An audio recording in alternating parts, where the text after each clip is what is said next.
Bonjour, bienvenue sur BSI Talks.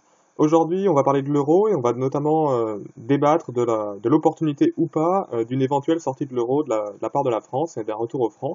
Donc un sujet très à la mode et très débattu en cette période de campagne présidentielle. Donc on va procéder en deux temps. On va voir les arguments, disons, favorables à une sortie de l'euro, ou en tout cas les arguments qu'avancent ceux qui sont favorables à une sortie de l'euro. Et après, bien sûr, on verra les arguments pour rester dans l'euro, ou en tout cas les contre-arguments qu'on peut apporter à ceux qui veulent sortir de l'euro. Donc, une sortie de l'euro, il y a, on va dire, deux avantages principaux qui sont attendus. Le premier, probablement le principal, c'est de pouvoir dévaluer la monnaie et de gagner en compétitivité. Donc, on réexplique pas tout avec un exemple chiffré, etc., etc., mais si une monnaie se déprécie ou s'il est dévalué, ce qui revient un peu au même, les produits du pays en question deviennent plus compétitifs à l'international, et donc il est plus facile d'exporter et de tirer la croissance par les exportations. Donc bien sûr, avec l'euro, il y a un taux de change unique entre les différents pays de la zone euro, donc il est plus possible de dévaluer et de gagner en compétitivité par ce mécanisme-là. Et bien sûr, si on veut dévaluer l'euro vis-à-vis des autres monnaies, je sais pas, le dollar, le yen ou la livre sterling ou autre, bah, la France toute seule peut pas le faire puisqu'il faudrait que ce soit tous les pays européens qui soient d'accord avec la Banque centrale, etc., etc. Enfin bon, ce serait très compliqué.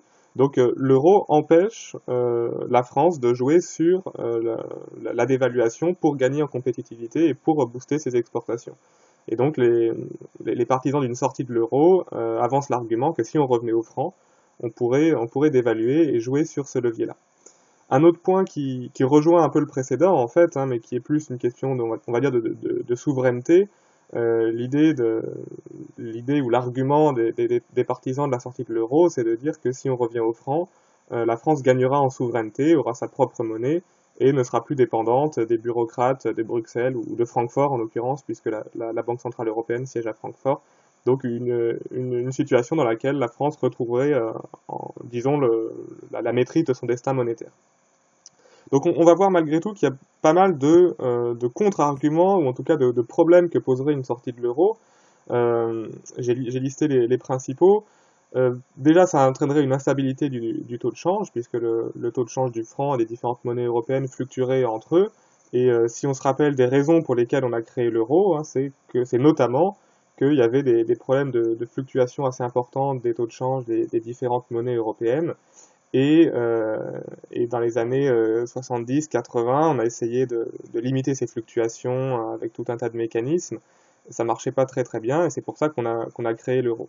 Donc si on revient au franc, on aura à nouveau des problèmes de forte fluctuation des taux de change. Un autre problème, ce sera la hausse de l'inflation, puisque si vous dévaluez, vos produits sont plus compétitifs à l'export, mais les produits importés deviennent plus chers, donc les produits qu'on est obligé d'importer, mettons comme le pétrole, deviennent plus chers, donc ça pousse l'inflation vers le haut. Les taux d'intérêt payés par l'État ou les entreprises risquent eux aussi d'être plus élevés, donc on ne va pas rentrer dans les détails des mécanismes. Euh, une autre question importante, c'est déjà, est-ce qu'il y aurait réellement une dépréciation du franc? Donc une dépréciation effective, c'est-à-dire disons en termes réels vis-à-vis de l'ensemble des autres monnaies. Donc si on imagine que la France sort de l'euro, il est probable que la zone euro éclate, puisque la France est la deuxième économie de la zone euro et un membre très important de la zone euro et de l'Union européenne. Donc il est possible que d'autres pays tels que l'Espagne, l'Italie retournent elles aussi à leur monnaie nationale et dévaluent elles aussi fortement. Donc si on revient au franc, le franc pourrait se déprécier par rapport, mettons, à l'Allemagne, mettons au reste de l'euro ou au Deutsche Mark, si chacun revenait à ses monnaies nationales. Donc la France gagnera en compétitivité par exemple vis-à-vis de l'Allemagne, mais si l'Espagne et l'Italie elles aussi reviennent à leur monnaie nationale et que ces monnaies se déprécient très fortement, on perdra en compétitivité vis-à-vis d'autres pays. Donc est-ce que réellement en termes effectifs, c'est-à-dire si on fait la moyenne de l'ensemble des taux de change des différentes monnaies, est-ce qu'il y aurait réellement une dépréciation et un gain de compétitivité? On n'en est pas vraiment sûr et on peut en douter. Une autre question, c'est est-ce que en revenant au franc, on serait réellement plus indépendant vis-à-vis de l'Allemagne? Donc ça, c'est une question ouverte, c'est difficile d'y répondre précisément, mais si on revient dans les années 70-80, l'Allemagne était la référence monétaire, Et pour éviter que le franc décroche trop par rapport au Deutsche Mark, la Banque de France suivait pas à pas ce que faisait la Bundesbank, la Banque d'Allemagne. Donc il y avait un lien qui n'était pas officiel, mais un lien assez fort entre la politique monétaire allemande et la politique monétaire française. Donc si on revient au franc, officiellement, bien sûr, il y aura la Banque de France indépendante, mais il est très probable que cette Banque de France officiellement indépendante sera obligée de suivre à peu près pas à pas ce que fera la Banque d'Allemagne. Donc il n'est pas, la Banque centrale d'Allemagne, pardon. Donc il n'est pas réellement certain que la Banque de France soit dans les faits réellement plus indépendante et qu'elle mène une politique monétaire foncièrement indépendante. Bon, d'autres conséquences imprévisibles, puisque l'euro c'est une construction assez originale, on n'a pas trop d'exemples. Donc il n'y a pas d'exemple de ce type de zone monétaire et encore moins de pays qui en sont sortis. Donc c'est pas toujours facile de savoir précisément ce qui peut se passer, mais il pourrait se passer tout un tas de rebondissements plutôt désagréables. Donc une sortie de la France de la zone euro pourrait entraîner un effondrement total de l'Union européenne, des retours de forts droits de douane aux frontières, ce genre de choses, des problèmes bancaires. Enfin, là on a que l'embarras du choix.